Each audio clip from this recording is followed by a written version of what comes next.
반갑습니다. 한국사의 해설의 품격을 담은 사학도 해품사입니다. 자, 이번 영상에서도 제가 아는 한능과 어플인 하얀국사 오늘의 문제 1월 4일자 해설하도록 하겠습니다.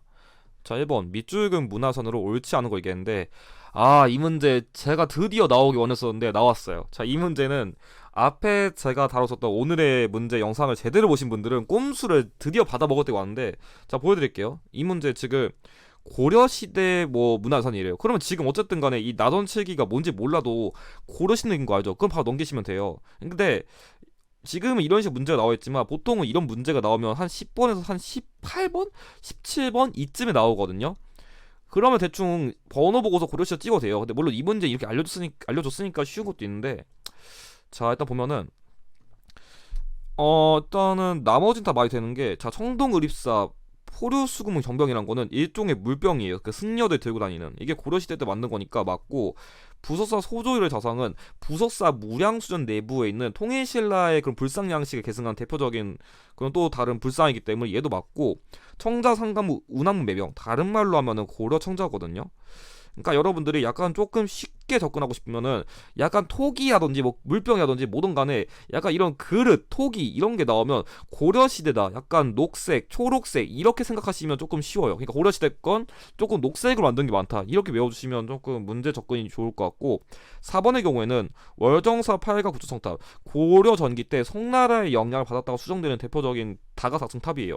다 맞는데, 자, 이 문제 제가 원했던 건 이거예요. 뭐냐면 법주사 팔상전은 제가 저번 강의 때 조선시대 후기에 만든 거라 했었는데, 조선시대 후기에서 건축물 유형을 내면은 얘가 거의 90% 정답이다. 반대로 고려시대 문화선 냈는데 옳지 않은 거 내면 어차피 얘는 조선시대 후기니까 그냥 얘 찍어라.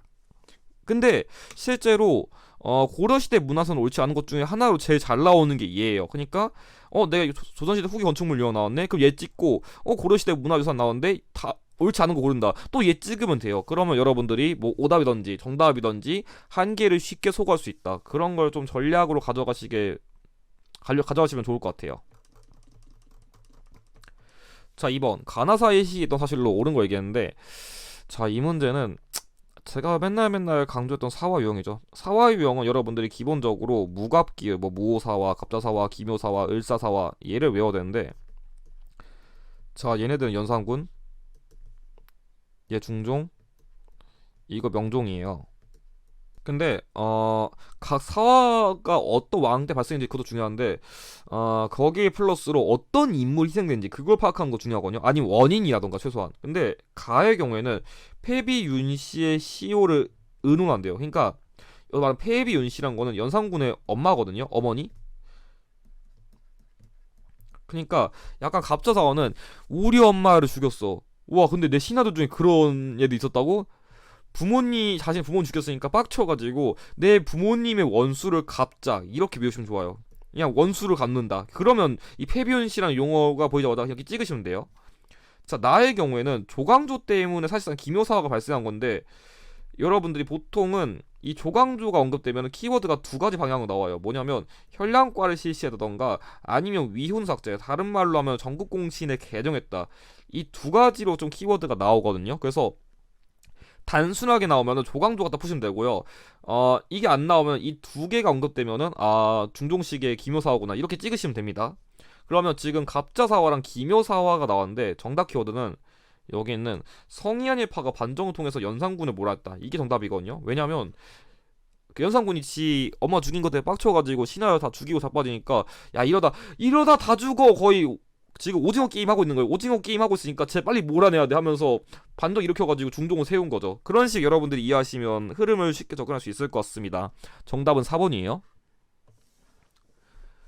3번 밑줄근 군정청이 있던 사실에 옳은 것은, 자, 오랜만에 현대사 문제가 나왔는데, 이 문제 좀 어려워요. 이 문제는 사실 군정청이라는 말을 좀 눈치 있게 이해하신 분들 이 문제 풀었을 것 같은데, 자, 이 문제는 일단 제가 포인트부터 집어드릴게요. 첫 번째, 하디중장, 헬믹준장, 누군지 몰라도 돼요. 중요한 거는 약간 이름을 보고서 외국인들이 있다는 걸 파악하는 건데, 이게 다 미국의 그런 장교들이거든요.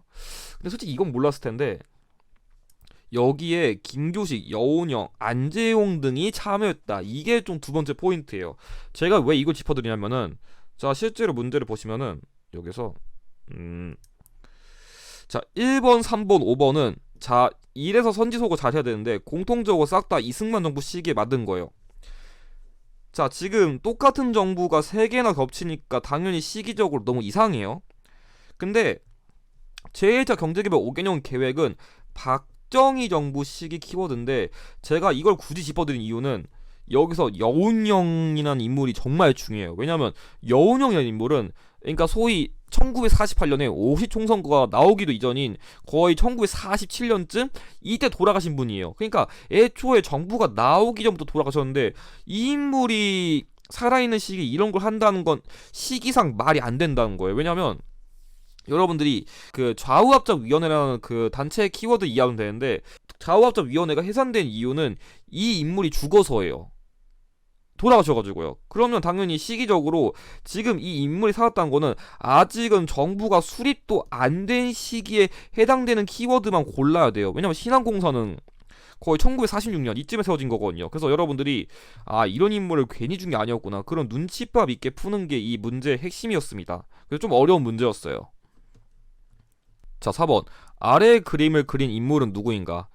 자, 이 문제는 제가 만든 문제인데 사실 이 인물 진짜 헷갈리시거든요. 사실 이 문제는 제가 이 둘을 붙여놓고서 낚이는지 안 낚이는지 진짜 한번 저도 검토를 해보고 싶어가지고 나름대로 넣어놓은 건데, 와, 제가 오답률을 보고 깜짝 놀란 게 실제로 이 어플 쓰신 분들이 아마 이 문제를 풀었을 테니까 말씀드리면은, 자, 정답 키워드는 이 인물보다 오답으로 넣어놓은 이 김홍도에 대한 오답률이 거의 70% 넘어가지고 와, 이렇게까지 많이 헷갈리는 거야 당황했어요. 결론부터 말씀드리면 이건 김득신의 파족도거든요. 이게 왜 헷갈릴 만하냐면 김홍도는 약간 일상 그림으로 되게 유명해. 뭐 서당도, 씨름도, 아니 뭐 자리짜기 이런 것들. 근데 이 그림도 생김새만 보면 되게 일상에 솔직히 다른 건 맞기는 맞아요. 그래가지고 당연히 일상 김홍도 이렇게 찍으신 분들이 많을 것 같은데, 그래가지고 제가 일부러 넣어놓은 거예요. 그러니까 이 그림도 일상 그림은 맞지만 무조건 김홍도를 100% 찍지는 말라. 그러니까 이런 식으로 한두 개 정도 예외 있으니까 이런 문제 한번 틀려보면서 내가 실수했구나 한번 경각심 세우라고 넣어놓은 거니까, 이거는 좀 예외적으로 김득신의 그림이다, 이런 것 정도만 여러분들이 파악해 두시면 될 것 같습니다. 다른 그림 사례로는 노상 아련도가 대표적으로 있습니다. 자, 마지막 5번. 가 왕의 업적으로 가장 적절한 것. 이 문제는 별로 키워드는 없지 않은데, 이것도 제가 만든 문제인 것 같네요. 보시면 이 문제는 제가 예전에 왕건 유형을 조금 응용해서 만든 문제인데 키워드를 제가 그래서 많이 넣어놨어요. 자, 노비안건법, 관리의 공복 재정, 중풍등 연호 사용. 특히 저는 이 연호 사용 키워드를 되게 중요시하는데, 여기에다가 여러분들이 키워드를 한 가지 정도만 더 외우신다면, 과거제를 실시했다, 이건 호주 출신의 쌍기라는 사신의 건의를 받았다, 얘만큼은 좀 꼭 외우시면 될 것 같아요. 근데 제가 일부러 문제 키워드를 쉬운 걸 많이 넣어놔가지고 정답 키워드 좀 어렵게 만들었는데, 개경의 귀법사를 세우고 균열을 주지로 삼았다고 한 이게 정답이거든요. 왜냐하면 이 균열한 승려는 이 고려 광종 시기에 활동한 대표적인 승려이기 때문에 답을 진짜 어렵게 내면은 이 귀법사, 균열하는 키워드를 언급할 수 있으니까 이런 거 정도만 좀 고난도 키워드로 한 번쯤은 학습하면 좋을 것 같아가지고 넣어놓은 거니까 그냥 추가로 하나 정도 메모해 두시는 것을 추천드립니다. 정답 4번이에요. 자, 그럼 이것으로 오늘 문제 해설을 마치도록 하겠습니다. 영상의 내용이 도움이 되셨다면 좋아요와 구독을 부탁드립니다. 감사합니다.